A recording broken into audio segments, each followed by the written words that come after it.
Hey, good morning everybody. My name is Cliff Backus. I am the Chief Market Strategist for Push Button Stock Trading, and this is your daily video market review.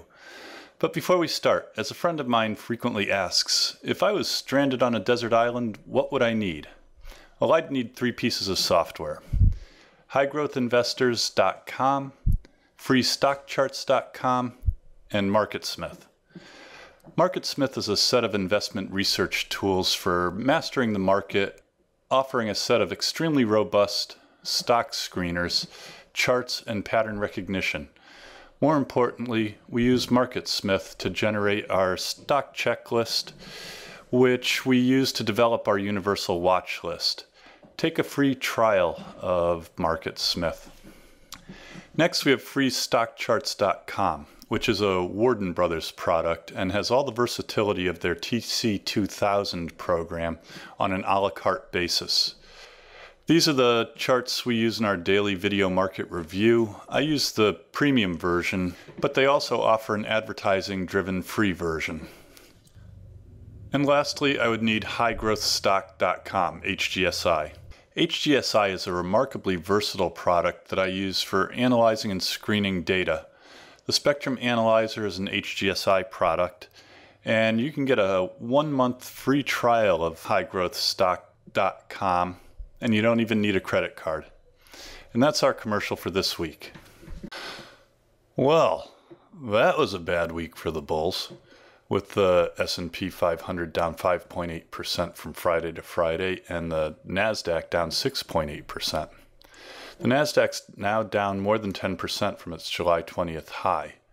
Markets sold off sharply on Friday on very heavy options expiration trading volume, giving both the S&P 500 and the NASDAQ a better than 3% haircut for the day. The IBD 50 was down 3.5% and undercut its 200-day moving average. The 85 was down 2.8%. All the indexes we follow are now trading below their 200-day moving averages, with the exception of the 85. Prior to Friday's market meltdown, we had noted that we'd seen a lot of distribution in the market, and too many distribution days can indicate that a bull market's in trouble. A distribution day is a trading session where a major market index closes down at least 0.2% on heavier trading volume than the prior day. Distribution is a sign of institutional selling in the market and is bearish. Declining issues bettered advancers by nearly 6-1 on Friday. Needless to say, the New York Stock Exchange advanced decline line remains bearish. The advanced decline line has been bearish since May. New lows thumped new highs by a meaninglessly large ratio on Friday. Our market timing model, after having been on a don't buy signal since July, has gone to a sell signal. A sell signal indicates our stops should be at their tightest levels on any remaining long positions. We should sell any long position that, if sold at a normal stop level, would result in a loss. Traders may want to hedge their portfolios with contra ETFs, exchange-traded funds, and aggressive traders can sell short. The O'Neill timing model is indicating a market in correction. Keep in mind, when the market's in correction, we're always 4 days or less from a possible confirmed uptrend in the market, and so we want to keep our watch list up to date. For the hopelessly bullish among us, for the first time since July 10th, small cap stocks outperformed large Friday, but large continued to outperform on a 10-day moving average basis. Large caps typically outperform in a weak market. The put-call ratio hit 1.48 Friday. The last time it was that high was last October, 2 days before the market took off on a 17% 6-week tear.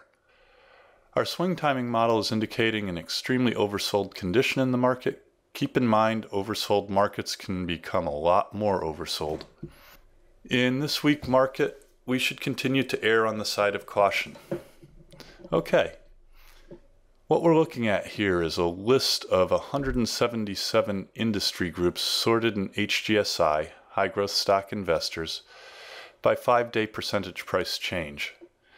The reason we look at this is that by noting where the strength in the market is on a daily basis, we can get an idea of where the power in the market is rotating to. The basic premise of momentum trading, which is what we do here, is that we need to identify where the power is and get out in front of it. So let's see where the strength in the market has been in the past week. In the past week, precious metals and mining were up 6%. Other consumer products were up 5.7%.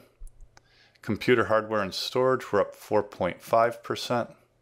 Leisure clubs and facilities was up 0.3%.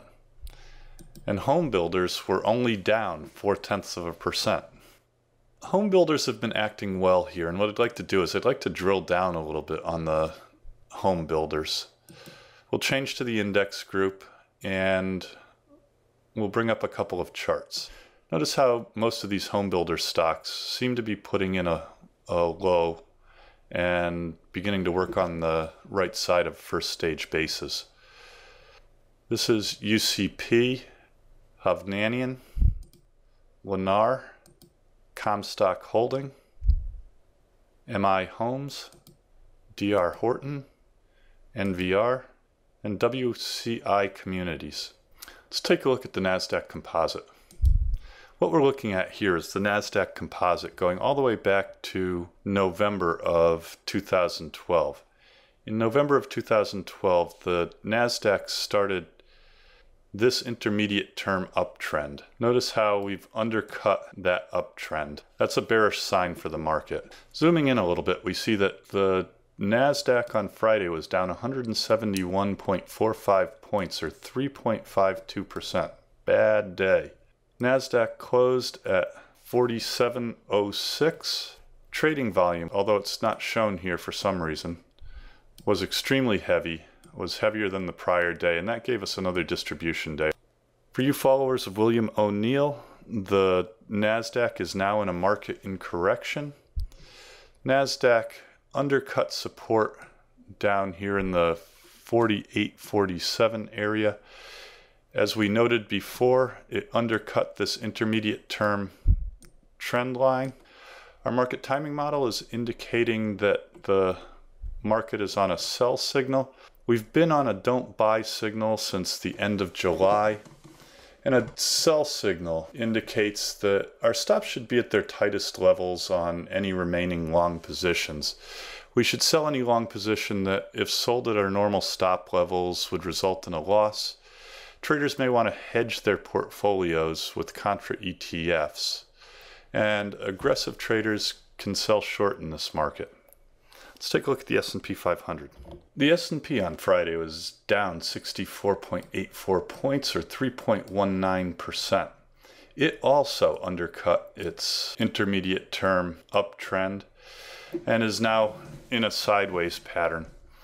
The S&P 500 closed at 1970. We had another distribution day on the S&P 500, and for you followers of William O'Neill, we are now in a market in correction.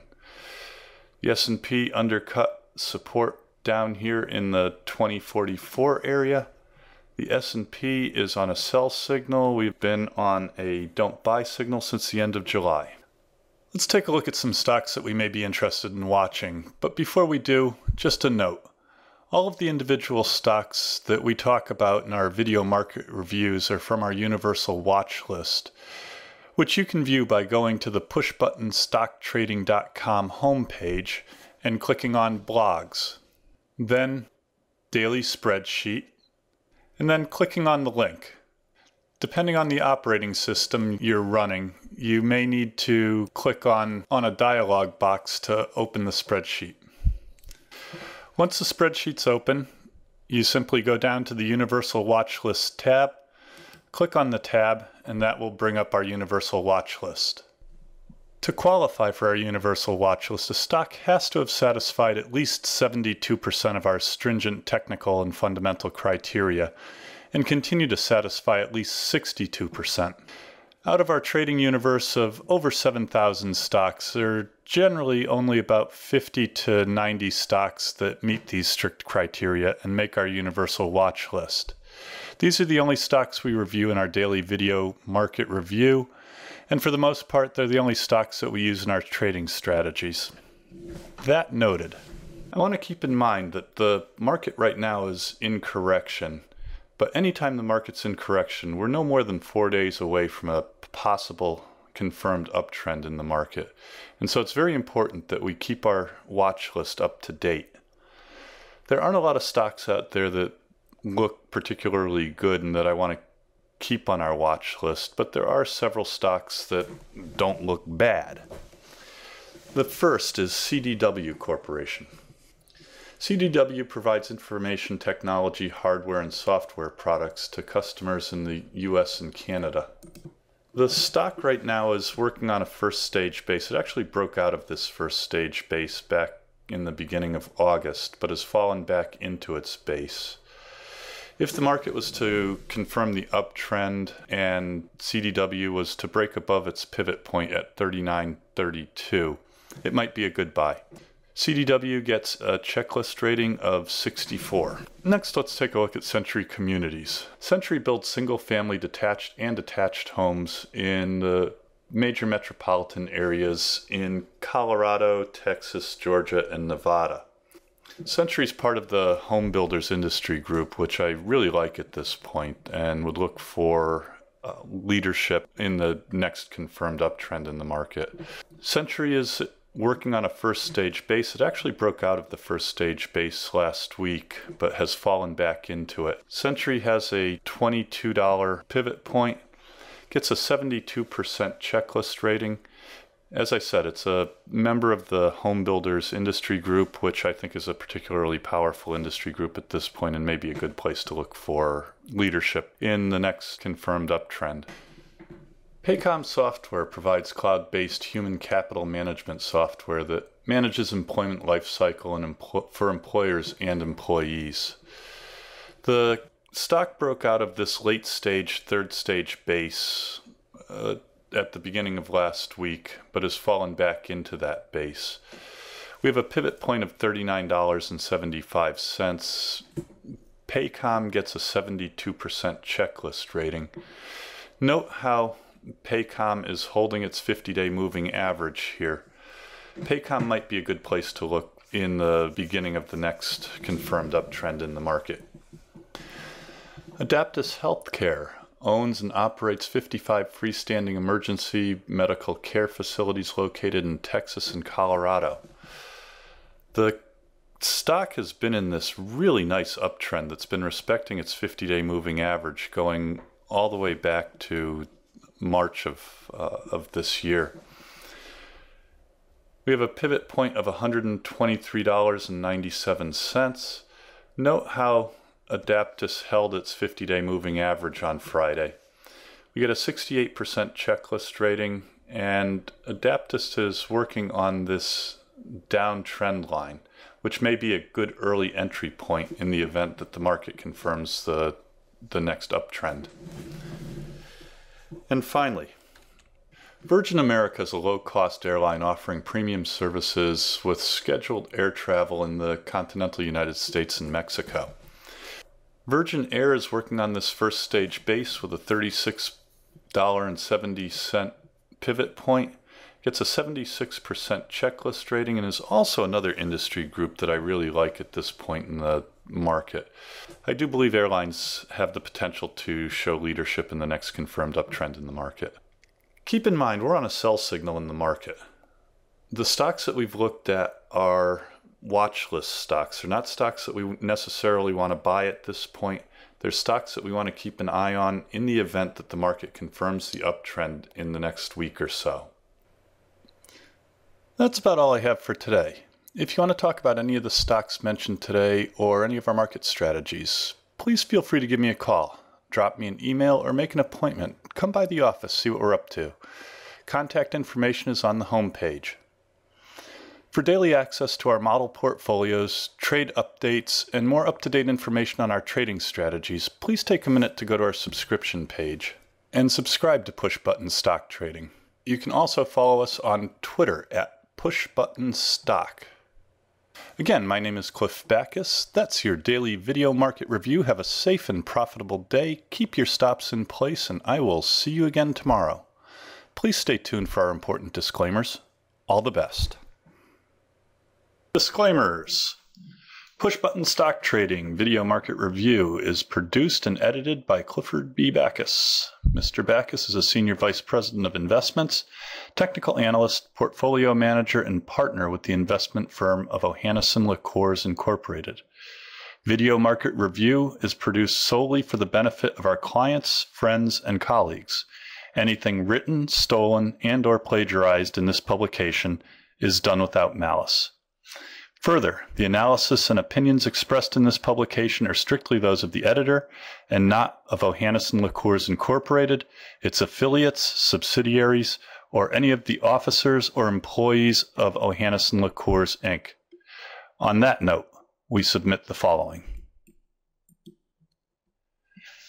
The analysis, calculations, and evaluations presented herein are based on data and assumptions Ohanneson Liqueurs Incorporated believes to be accurate. Ohanneson Liqueurs Incorporated makes no representation that such analysis or calculations are accurate or that such valuations represent levels at which actual trades may occur. This report has been prepared from original sources, except where otherwise noted, and data we believe to be reliable. Ohanneson Liqueurs, Inc., its affiliates and subsidiaries, and/or their officers and employees or their families may from time to time acquire, hold, or sell a position in the securities mentioned herein. Moreover, opinions may differ from one entity to the next. If we are used in connection with the purchase or sale of any security discussed in this report, we may act as principal for our own account or as agent for both the buyer and the seller. Push Button Stock Trading is dedicated to the education of friends, clients, and paid subscribers. Push Button Stock Trading is an information service only. The information provided herein is not to be construed as an offer to buy or sell stocks of any kind. Push Button Stock Trading is created to aid subscribers in making informed investment decisions based wholly or in part on technical analysis. It's possible that at this time or some subsequent date, the editors of Push Button Stock Trading may own, buy, or sell the investments presented. All investors should consult a qualified professional before making any investment. The information provided has been obtained from sources deemed to be reliable, but it is not guaranteed as to the accuracy or completeness.